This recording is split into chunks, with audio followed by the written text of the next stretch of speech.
so much, Jonah, for that wonderful introduction. And thank you, Allison, for inviting me to speak here today. As you can tell, I'm not here to speak about the science that I have been doing in this field longer than, well, most of you have been around. This is 50 years that I've been doing research on autism. It's a topic that's very, very close to my heart. So let me tell you a little bit about the events of the last year. I think this goes back. This is a photo and quotes that go back to almost a year ago when the Secretary of Health and Human Services held a press conference at which he demonized the autism community. He expressed no humanity at all, or concern or love for all the people that we're here to support. And then from my perspective, he completely trashed all the years of research that had been funded by his organization over the last decades that Josh has been speaking about. He talked about this canard of epidemic denial. He talked about autism as being a preventable disease, and then he talked about having all the answers, which over decades none of us have managed to provide. He was going to have all the answers by September. Well, that didn't sit well with any of us. By the very next day, we saw that the autism advocacy community responded loudly and strongly to everything he said. They put out 45 organizations signed onto a joint statement and talked about the importance of upholding scientific integrity and supporting the autism community, which he had utterly failed to do. And then other advocacy groups were issuing their own statements. I watched all of this, I cheered on all the organizations, and I kept asking myself, where are the autism scientists? It wasn't only the community that was disparaged by Kennedy's announcements, but it was as if the scientists who have been working in this field for so many years didn't count at all. So, comes the next day, I realize I'm in a kind of privileged position because I had recently officially retired, and while I still have some ongoing research programs and continue to run my center, I was on the way out of that, happily cheering on the next generation of autism scientists who were going to work in this area. So I woke up and I figured somebody's got to do it.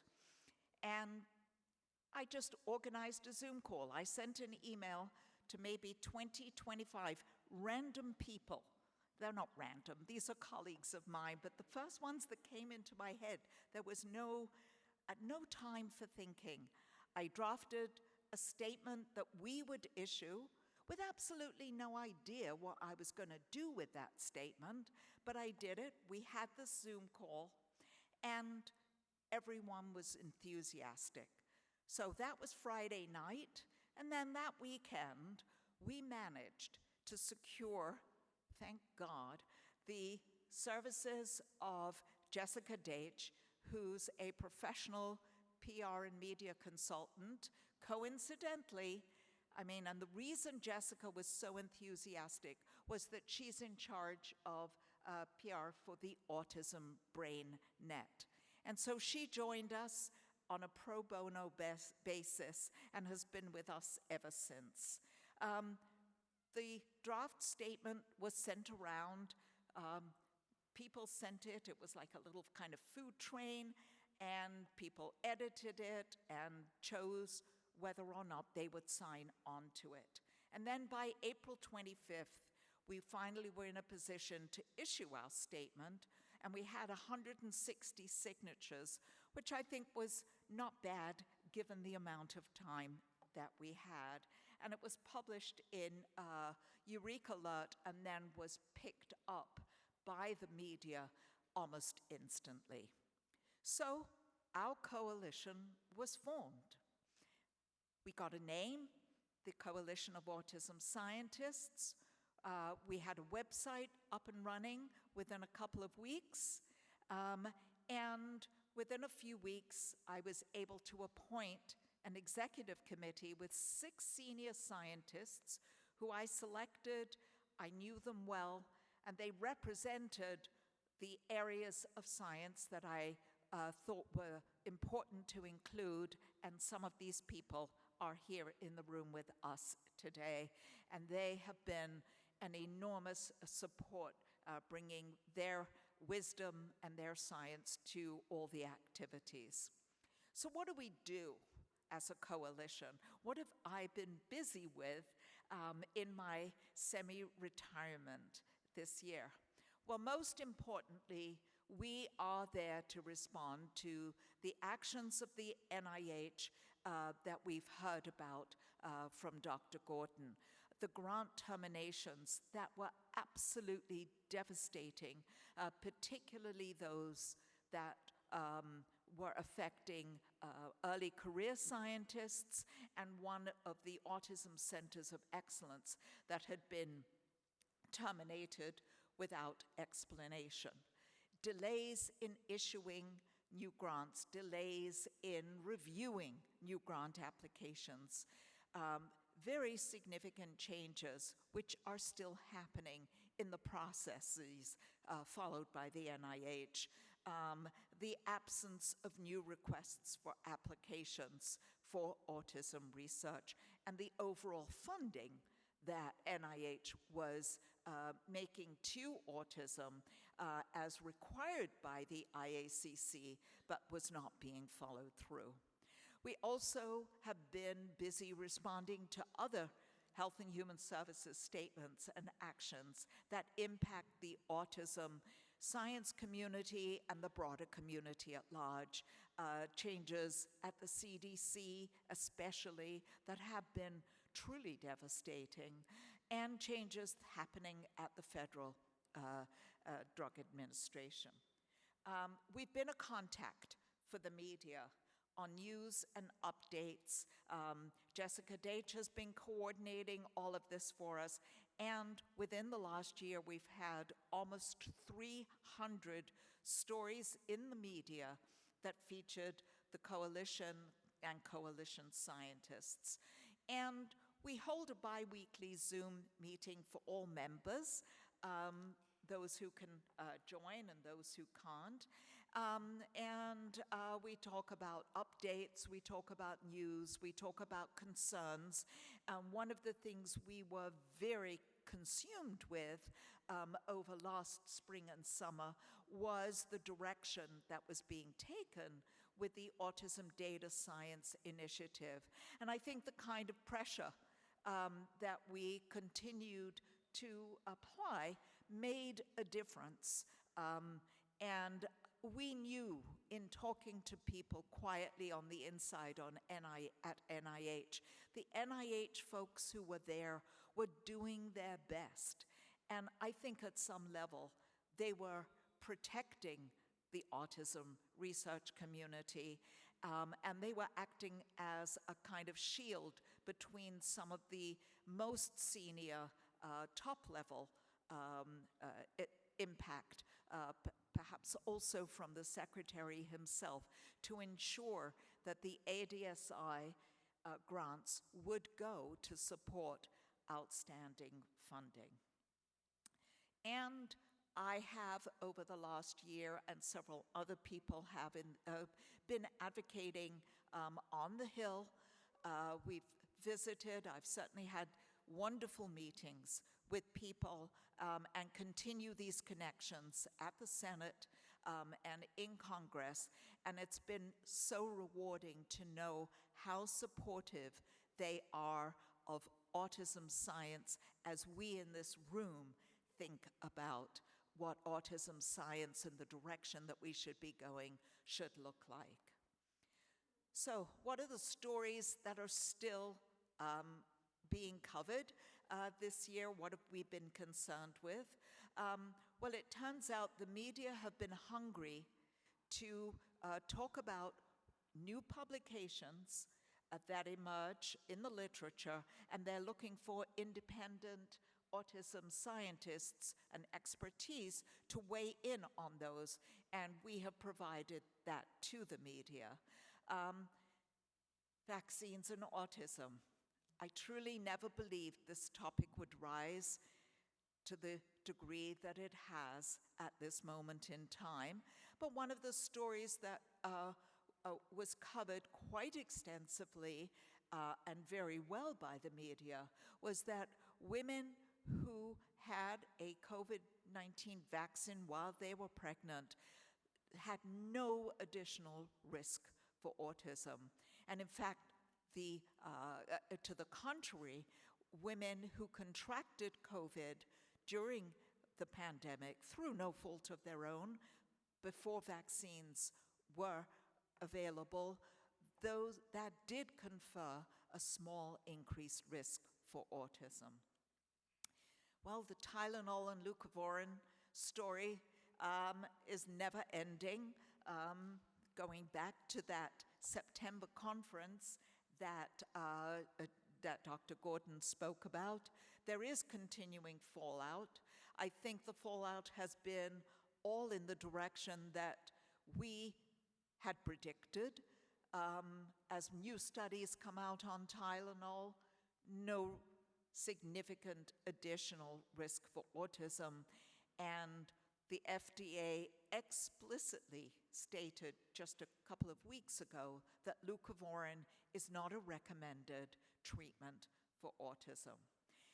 And then we are so proud to be participating in the independent ACC and excited about the very constructive direction that we discussed last week, and to support and contribute to developing an exciting strategic plan that builds on all the advances that Dr. Gordon talked about in his talk. And let me just end on a wonderful note, which was we did also comment on, in the media, to the wonderful new Barbie doll. We all need something to remind us that we're here to enjoy and celebrate autism. And we're here today. When I started out, I could never imagine where this field would be today, how much we have learned, how much support the autism community does have today.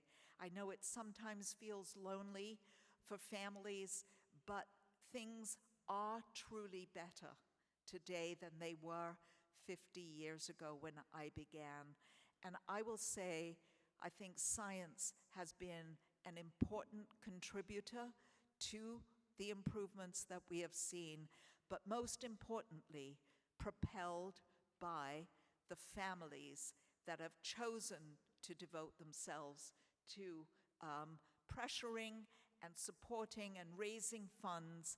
And this room is just one of the marvelous examples that to me I think are just, this is why I feel I've been fortunate to have the kind of career I have. I wish I didn't have to lead the coalition of autism scientists, and I'm hopeful that genuine, excellent science is going to lead the way going forward as a result of activities like this. So, I forgot to tell you, why me and why do I do this? Well, I get my inspiration from John Lewis. He was a representative for Georgia, mostly in the civil rights, but for many other things. And he said, when you see something that's not right, not fair, not just, you have to speak out. And that's why I do speak out. And also all the people, the 340 people who are part of the coalition, who have to be bold and brave, we're all courageous, and we find a way to get in the way, not in a negative way, but in a way to support moving and continuing the direction of autism science. And this, I think, captures where I feel today. I am hopeful for the future. I am extremely optimistic, and I won't lose that sense of hope, I hope. So thank you so much.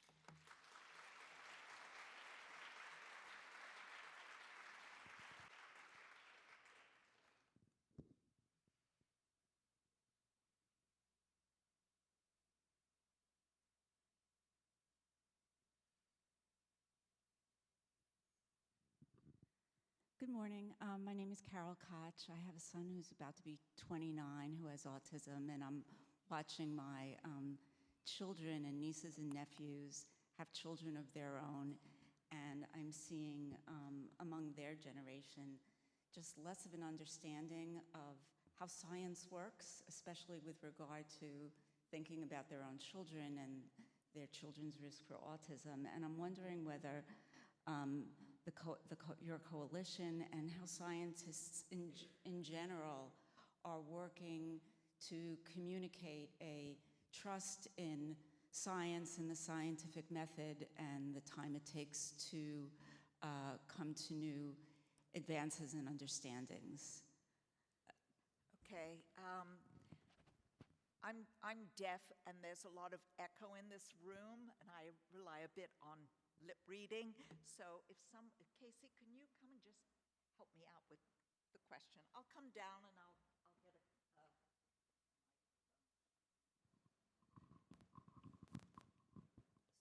how the coalition, Just a sec. got it, how the coalition is going to address kind of the lack of understanding of how science works and then understand the process by which science works. You can use this one.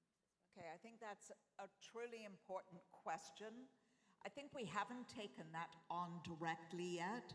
I was thrilled to see that the National Council on Severe Autism is sponsoring May 7th, if I'm correct, a webinar and discussion with two remarkable people, Alicia Halliday from the Autism Science Foundation, and also Giacomo Vivanti, a dear colleague of mine, to talk about evidence. I will take your question, your comment on advisement, and think about what it is as a coalition that we can do about this. I actually have stuff already written up about this because I'm working on a book that focuses on the science of autism. And so I think that's something we should do. Thank you.